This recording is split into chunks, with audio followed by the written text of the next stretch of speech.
আমি ঝিল্লি চৌধুরী। কাল ফোনে শুনেছিলাম টোনালিটা অলমোস্ট সেম। বলুন। যাক, চিনি যখন গেছেনি আর আলাপ তো হয়েই গেছে। বাংলায় বলেছিলাম তো কালকে। বুঝতে অসুবিধা হয়েছে আপনার? না, বাট মানে ঠিক 5টা মিনিট দিন, যা বলার আছে বলে চলে যাও। বাবা মায়েরা নিজেদের ইচ্ছে মতো বাচ্চা নেবেন, তারপরে বাচ্চার দায়িত্বটা সামলাতে পারবেন না, তারপরে বাচ্চাটাকে নিয়ে টানাটানি করবেন, ঝগড়াঝাটি করবেন উকিলের কাছে এসে সেপারেশনের সময়।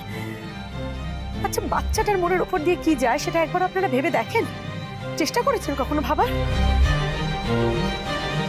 আচ্ছা, চিনে যোগ টাইপের মেয়ে তো, ননসেন্স। এসবের মানে কি? এটা ঝিল্লি চৌধুরী স্টাইল। 3টে বাচ্চার ভবিষ্যৎ। ওর কাছে ঝিল্লিসের কিসের হেল্প লাগবে? এবারের কেসটা না হয় একজন মা হিসেবে অন্য একজন মায়ের জন্য লড়াই করবে।